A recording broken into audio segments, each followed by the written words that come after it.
Welcome to Is Your Way in Your Way podcast, where your host, Cassandra Crawley-Mayo, helps you break free from obstacles and live life on your terms. Get ready to embark on a journey of self-discovery, empowerment, and inspiration. Tune in as we dive into captivating conversations with experts and explore topics that will ignite your passion and drive. Are you ready to unlock your full potential? Let's dive in your way, and I am your host. My name is Cassandra Crawley-Mayo, and yes, I'm the individual who empowers women to achieve their full potential. And I always talk about, are we living our best life on our terms? And for me, that's not a cliche.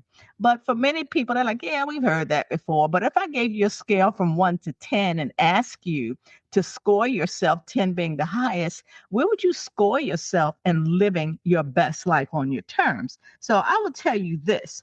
Living your life on your best terms is living in a way that maximizes your, what I call your personal happiness, your authenticity, and fulfillment. Or are you just going through the motions? And I like to talk about topics related to personal and self-improvement.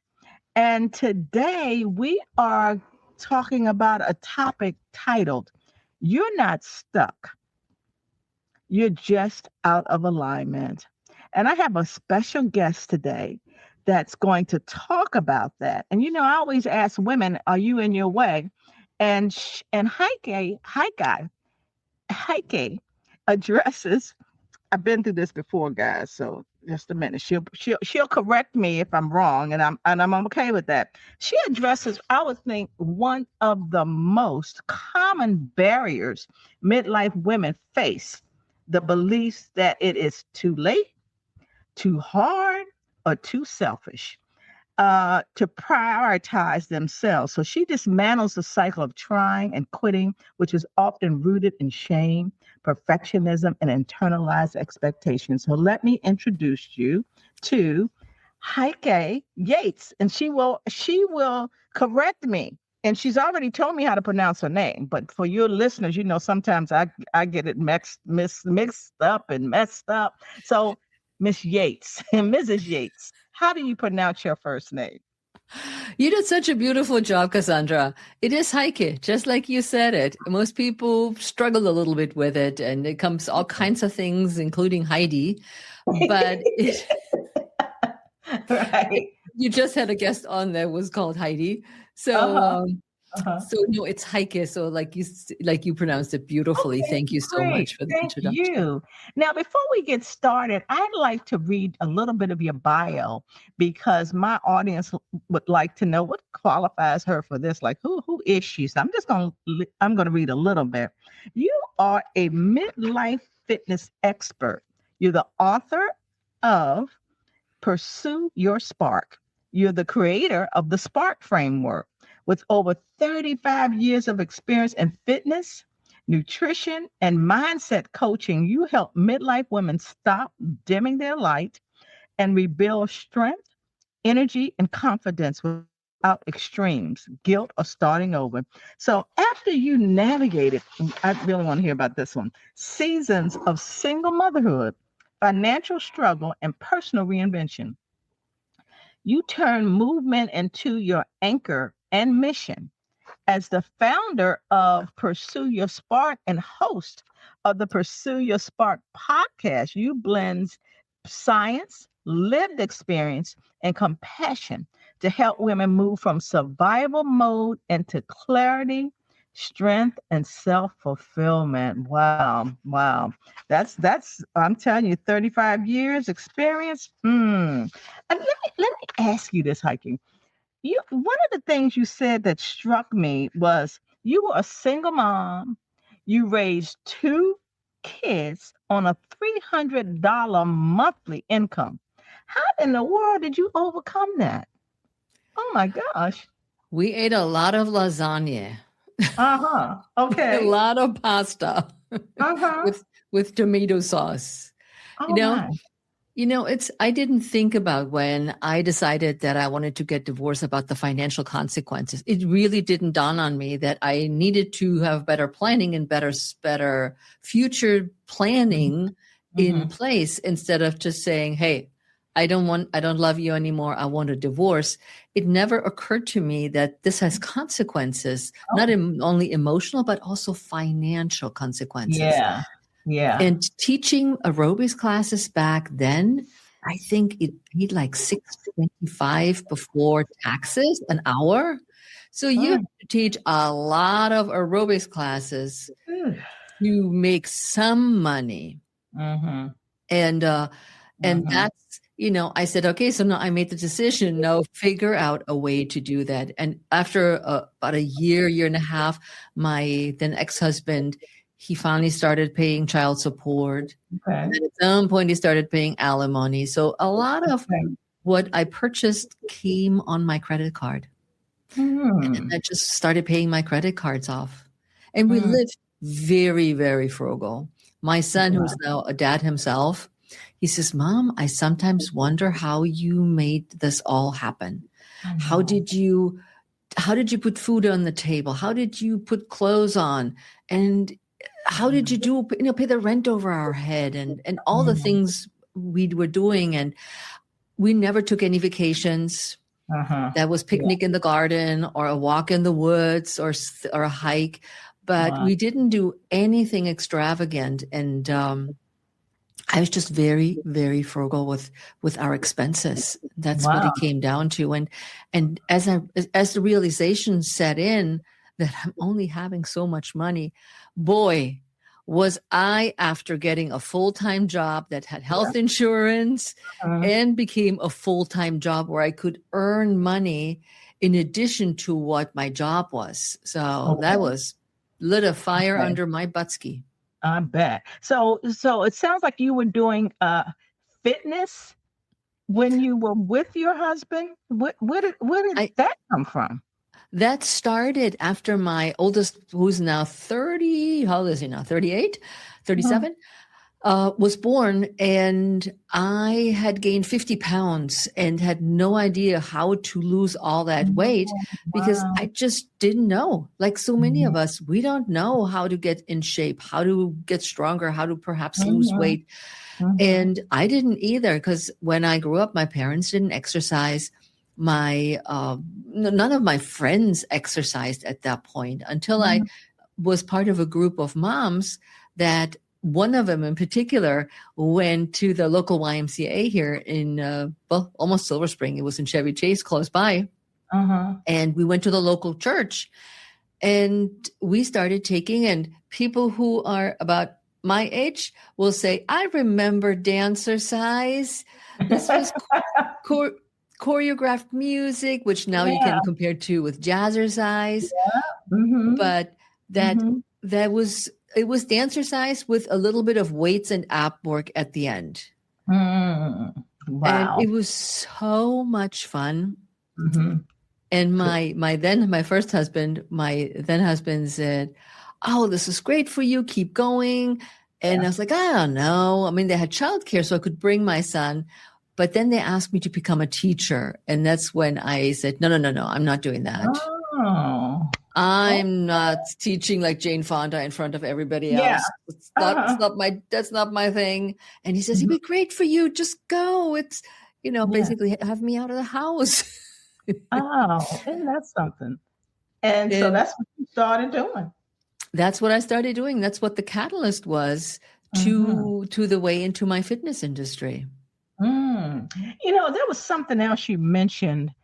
First of all, when you made the decision that you wanted to divorce your husband, you didn't think about the impact as far as financial, all of that. But I'm saying this because I have listeners who are stuck, in a way that is, which I call self-imposed barriers. And you and I, we're going to talk about that. But there's certain things, and I think in the beginning I talked about, maximizing your life for personal reason, personal happiness, authenticity, and fulfillment. And what I heard you say is you were not happy in your relationship. And I'm not saying this for everybody on listening to say, oh, okay, that's what I've been thinking all along. I'm not happy in my relationship, so I'm going to leave it. But there was a determining factor, and you talked about freedom, fulfillment. So what was it about that relationship that you just had to get out? What was it? What wasn't it doing for you, or was doing to you? When I thought about, my husband and I were 17 years of age apart, Mm-hmm. and we had different goals in life.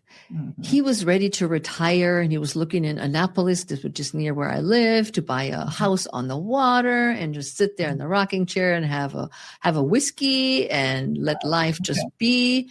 And I was 30. I was like at the prime. I just had my second child. I'm like, let's go. They're getting older. Let's do things. Let's travel. Let's explore the world. Let's be active. And it just didn't fit anymore. Mm-hmm. And it was, people said, oh, it was because he was older. And it definitely was not that. Mm-hmm. It was really about the incompatibility that many of us reach with our partners at some stage in our lives. And we went to counseling. Mm-hmm. And the counselor said, so here, tell me about this, tell me about that. And he was talking about it. And I just looked at her and I said, I don't love him anymore. And I do not want this life. Okay. So you made a decision. I made a choice that because we all have choices. I could have chosen to try to work it out. Mm-hmm.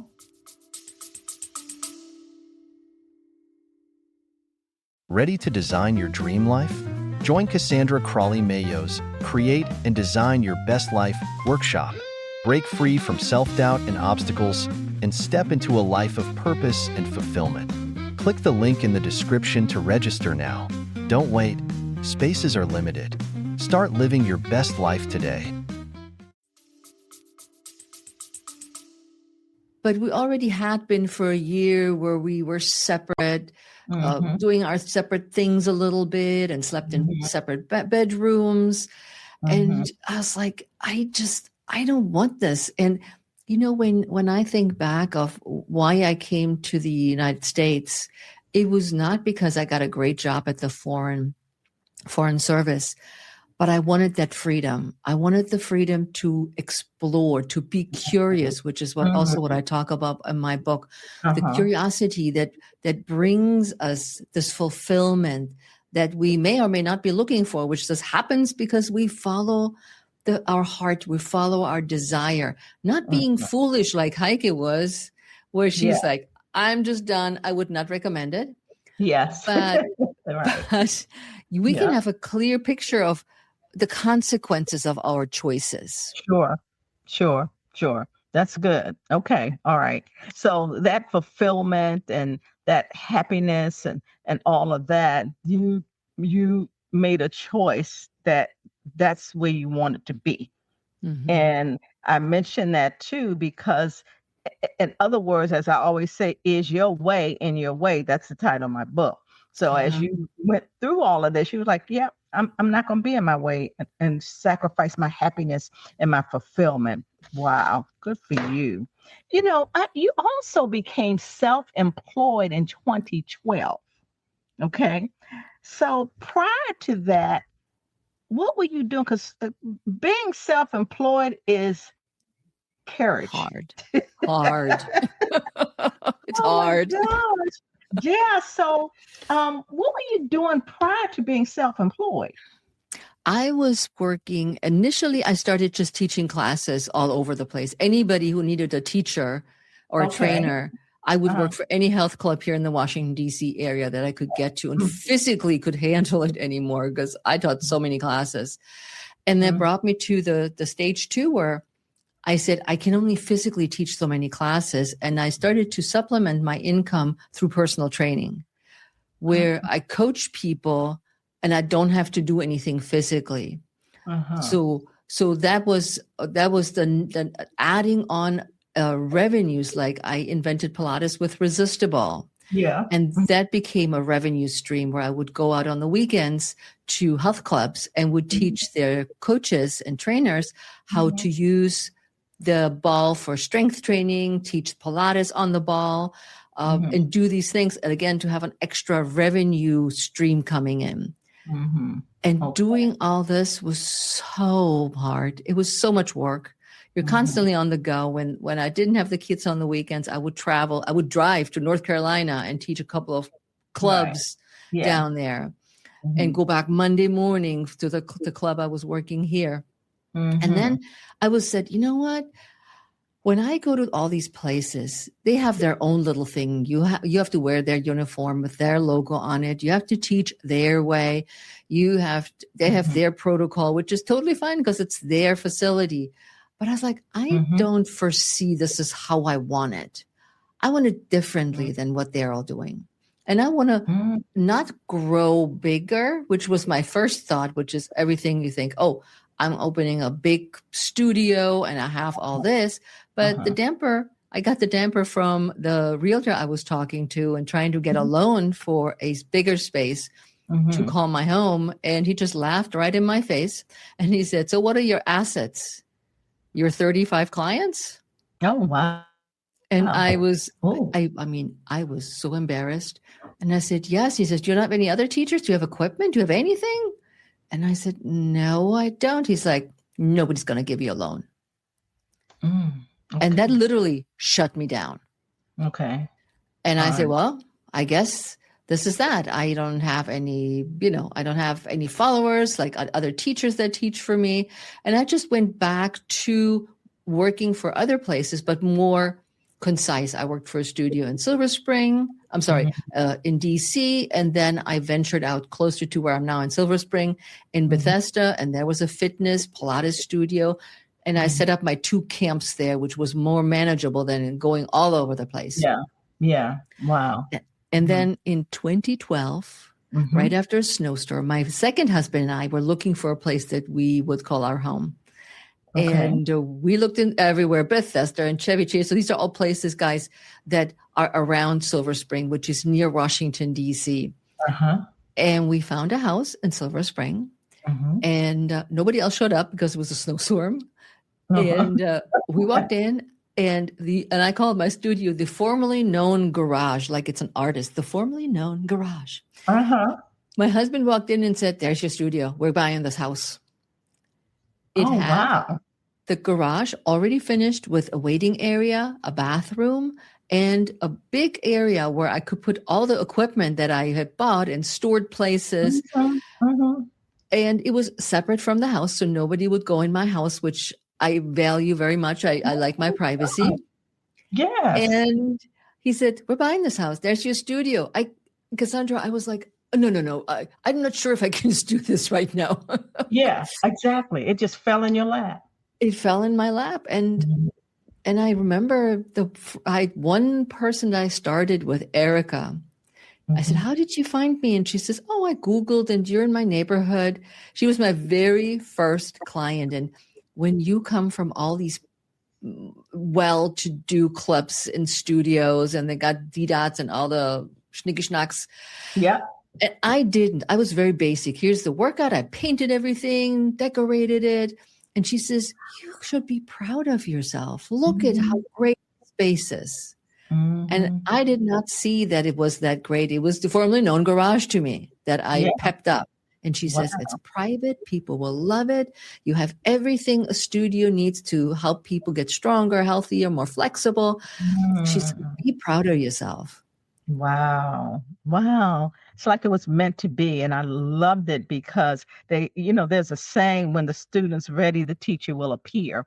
Although you were like, this is too much, blah, blah, blah. And then all these self-imposed barriers, like, you probably were doubting, probably a lot of things were going on in your mind about this studio that just fell in your lap. That is amazing. That is amazing. Now, we talked about your midlife, what I would call the midlife fitness expert. Now, I want to talk about midlife. first of all, what is midlife? What does that mean? Is that an age, a mindset, or what is that? Well, when I wrote my book for women in midlife, one of my friends who also had written a book a couple of years ago, she said, well, you're going to be 64. And that was last year when I published my book. She says, you're no longer midlife. You should have written your book for the matron. And I was in shock. And I said, well, what? Matron? Like, how old is that? Right. And when you're all the matriarchs, the maiden, the mother, Right. and so on. And I said, you know what? To me, midlife starts at 40 and goes till at least at this point till 80. And here's how I think. Most people think of midlife 50, menopause. Okay. It's like clear cut. That's where we are with midlife. Yeah. But women have become so much more vocal, outgoing, adventurous. There's so many women who start new careers and new adventures in their 60s, 70s, and even 80s. And I feel that at 40 is when most women have raised their kids, at least mostly, that they're may not be quite empty nesters, but they're already starting with the empty nesting idea that kids go to college or go away from home. They already may deal with parents that are aging, that already encroach on our space where we need to be. We are the sandwich generation in my mind. And this is already where we feel that things are changing, that we need to make choices at that point from being an almost empty nester, maybe then going forward to going through menopause, then going forward to finishing a career. Do I want to retire or do I want to do something else? Yes, right. And so we have these choices. And that to me is midlife is 40 to 80. And the person who instigated the book, the idea came from one of my clients who's 80. Isn't that nice? And an active client, I should say. Yeah. That's great. That's great. Wow. I'm glad you said that because I remember when I turned 40, I started getting AARP magazines and I really had an attitude like, why am I getting this? This is for old people, so for you to say that.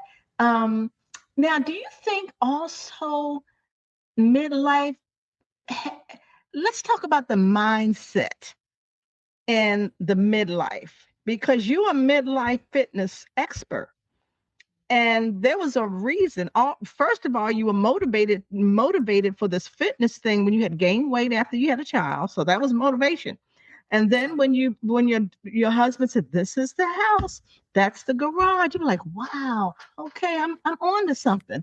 And then, so you had a client, the 80-year person, and then you didn't tell me how old the first client was, but why did you start focusing more on midlife? I feel personally, and my book is a lot about stories about my experiences, what I think, and those of my clients. I feel personally that every 10 years, I go through a change.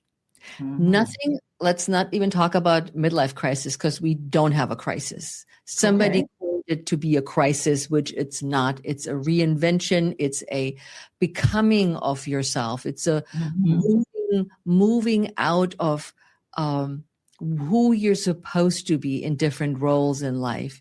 And so it's not necessarily anything dramatic, but it's when I think in my 30s, this is when I wanted my divorce. This is when I wanted my freedom. When I muddled through all of that, in my 40s, I wanted to be a bodybuilder, fitness competitor, wanted to do crazy races like marathons and ultra marathons. So I had my fitness route that was my focus, and so on. And now I'm going to be 65 this year, and I have a different different idea of what my next until 70 should look like. And I think a lot of women do that, and they just don't realize it. They get unsettled. They get in their way, as you say, of not recognizing that something has changed. It doesn't have to be dramatic, guys. When you listen to this, it doesn't have to be that you're getting a divorce, turning upside down, travel the world for the next year, or doing whatever it is you do. Right. It could be as simply as you're saying, I always wanted to start knitting. Yeah. Yeah. And as simple as it sounds, to realize that need can be harder than we think. Yes, that's true. That's true. That's true. Wow. What do you find women resisting? I want to say midlife, like, because they're getting older. What are some common themes you are finding in women that are getting older? Are they resisting? Are they resilient? Are they settling? Or what's happening with them? It's a whole bowl of wax, right? All of it. Okay. But I think a lot of us, we are afraid when we address something new and unfamiliar. And how dare we want something for ourselves? And how dare we carving time away from everybody else, taken away from our caregiving duties that somebody said we should be doing. And we feel guilty. I think fear and guilt and shame to me are the three things that I find so many women struggle with, and that we're not worthy of any of the things we desire. Interesting. Guilt and shame. And fear, and fear. Do you think regret is part of that for some women? Like they think they perhaps should have done this. Now they're at this age and shame on me, or like... I don't hear that as often. Okay. The regrets doesn't seem to be as loud as all the others. Okay. Now I want to get to your book, and I've seen some testimonies that individuals says, the pursue your spark, right? And you also said you wrote another book before about midlife. No, was that okay? Because I heard you said something about midlife book or something. Okay.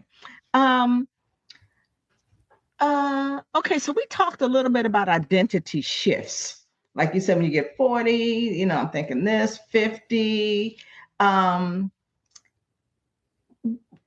I've also heard testimonies about individuals that read your book. Show that book again. Show my beautiful orange book. That's beautiful. That's my color. Pursue your spark. Yeah. What is it in that book and then you have a framework for, but I've read about testimonies how people said the book changed them.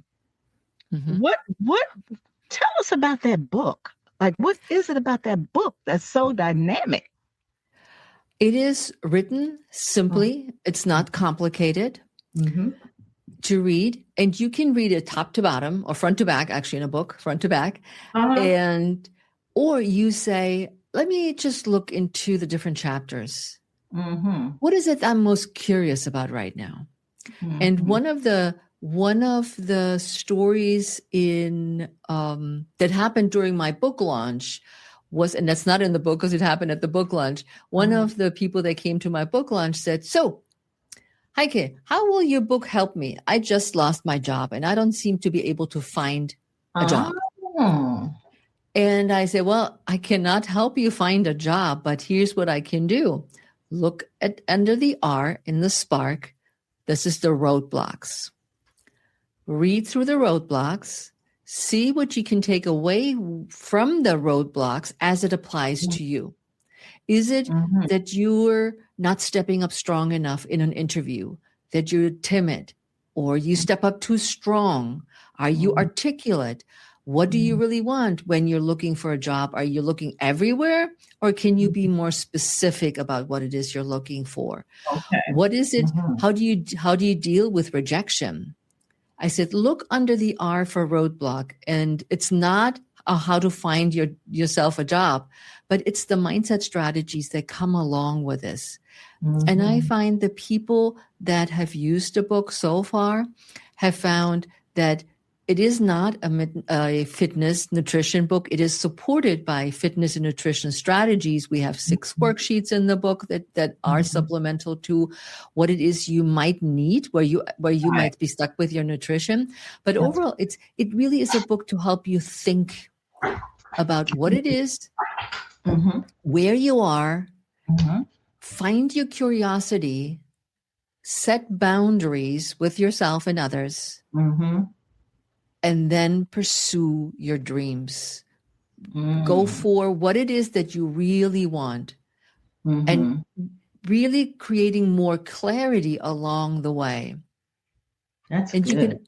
You can always go back and say, you know what? I read the roadblock, but now I need an inspiration. I need an S from Heike. What is she doing when I need inspiration? Well, the S I call the scan. You're scanning your environment. You're scanning what you want, where you are, what you do, what you would like to do, to figure out where is your next spark coming from. Okay. All right. That's good. I like that. So is the framework the acronym SPARK? Yep. Okay. So what does it stand for? SPA. I know about the roadblock and the S. inspiration. What about the other alphabets? The S starts with the scanning, or oftentimes in our industry, we call it the why. And when you tell your clients to think about their why, they're already rolling their eyes. Right. That's true. That's right. I'm like, oh my God. So we're scanning in Heike's world. We're scanning where we are, what we want, what we have, what we need, what we don't have. And then the P is we plan. So whatever the choice, whatever you have scanned, and let's use running as an example. You want to run. You see people running and you think that's really cool. But so far, all you've been, air quotes, walking. As I get friends, I'm just walking, Heike. I'm like, great. But you want a little more. So you would scan, number one, are my knees good enough? Is my back holding up? Do I have shoes? Where would I run? How far would I run? What would it look like if I'd actually start running? Am I looking to run long distance, or do I want to start with maybe a 3-miler or 5K? What really lights me up right now? And then you go for the P. You plan. You said, all right, I don't have shoes. I need to go buy shoes. Right. Let's go to a reputable running store and get some shoes. I don't have any clothes. Okay, order some from wherever you order your clothes. I don't know how to run. Okay, maybe I join a running club because they all show you how to do that. And then once you have all these bits and pieces, or even just one bit of the piece in place, then you take action, which is the A. You take action and see what happens. Is my goal realistic? Is running at 5 a.m. something that I will continue to do? Or did I just think about this would be great, but then I'm like, oh my God, no, I'm not. Which would be a roadblock.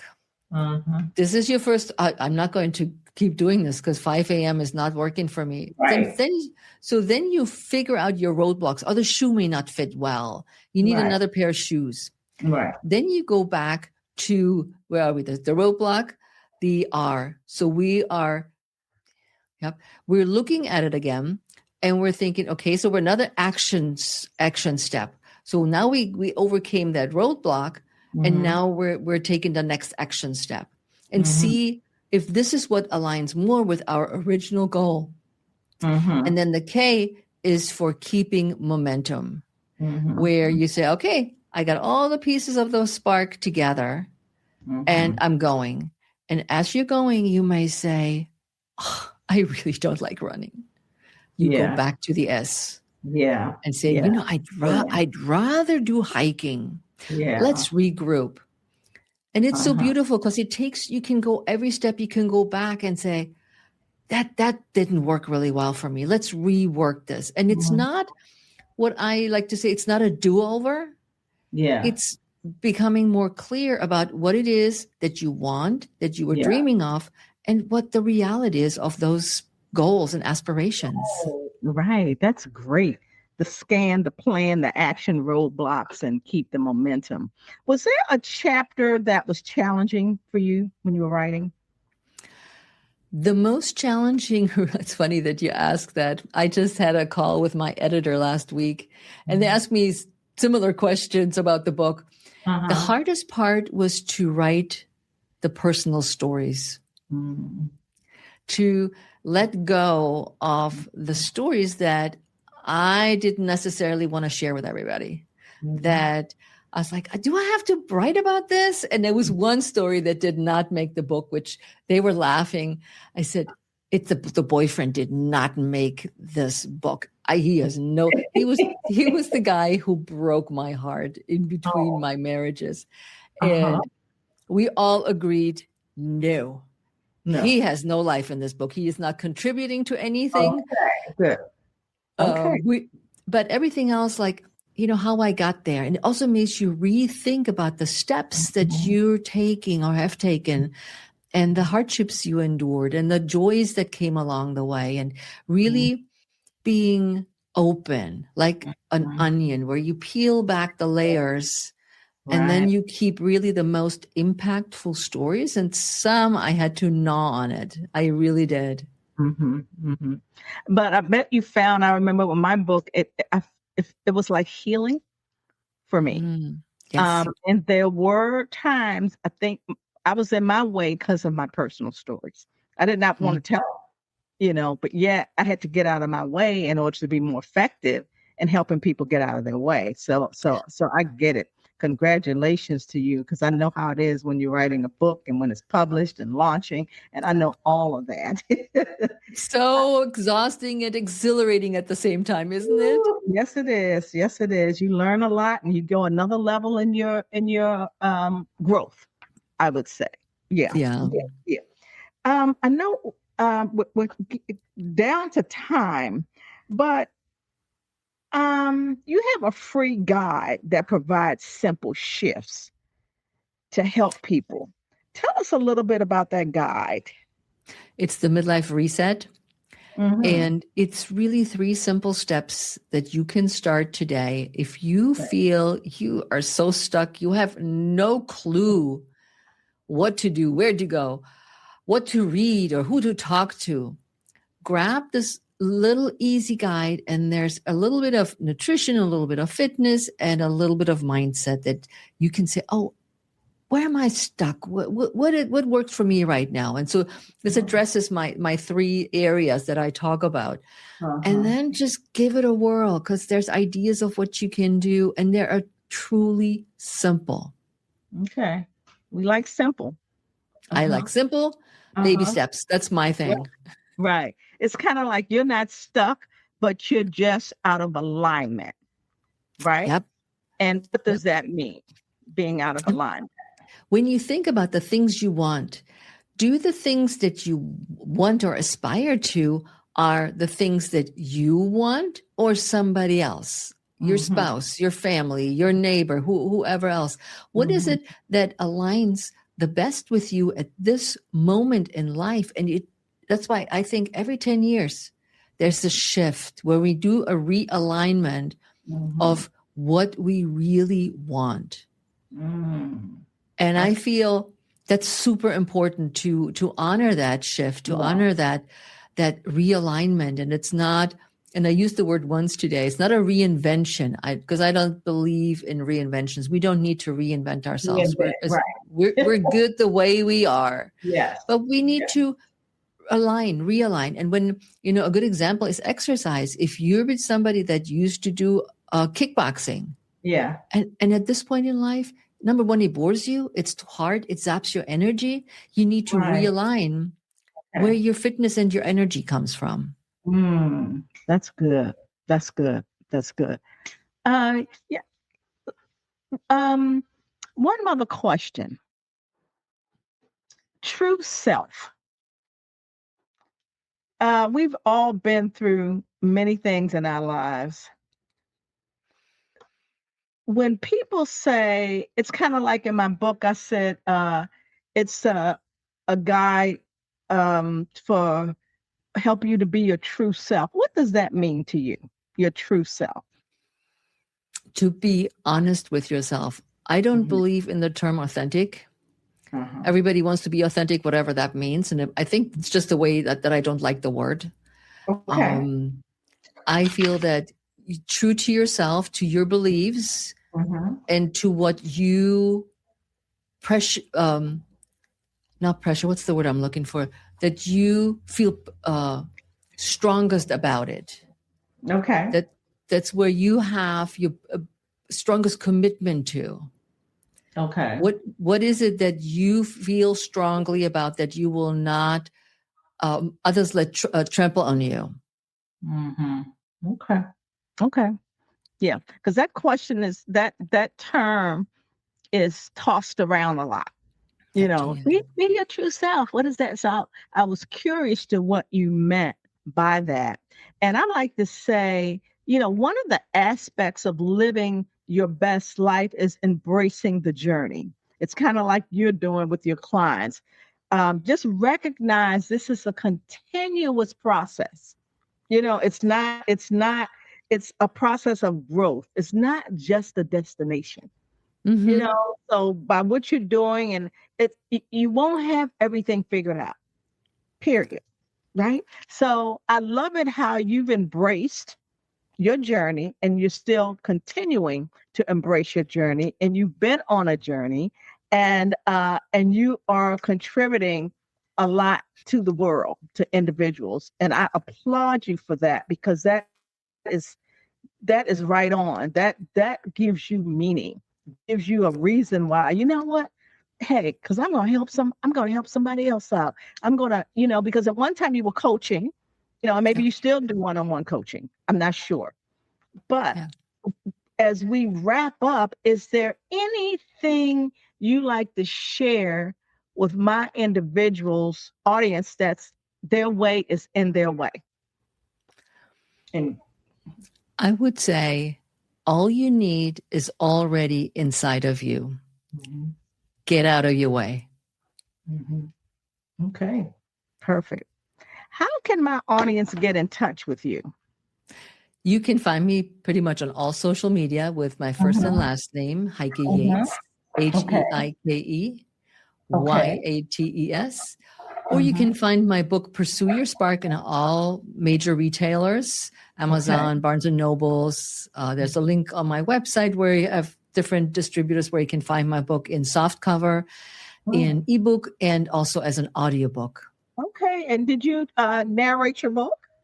No, I did not. Oh, okay. All right. I have the beautiful Caroline do that for me. She did an amazing job. Oh, great. Well, this will end our podcast. I want to thank you. It was a pleasure to speak with you and for you to be one of my guests. As for individuals that will see the MP4 version, I'm going to do two. The video and the MP3, just the talking. So the MP4, you'll see again, the sun is in my face, and now it's time for me to close and everything. But that does not negate the message that we received today. So again, Heike, thank you so much. And I look forward to us staying in touch since we live close by. And well done. And as I say to my audience, thank you. If you find this podcast to be of value, which you will, please share it with somebody that you know that this will be a blessing. Again, Heike, thank you. God bless my audience. God bless you too. As I always say, bye for now. Thanks again. Hey, thanks for listening. If you've been enjoying our empowering conversations, make sure you don't miss out on future episodes of Is Your Way in Your Way podcast. Stay in the loop with all the latest episodes. Join our mailing list over at CassandraCrawley.com. And before you go, hit that like button, share with your friends, and subscribe now. Until next time, let's get ready to live your best life.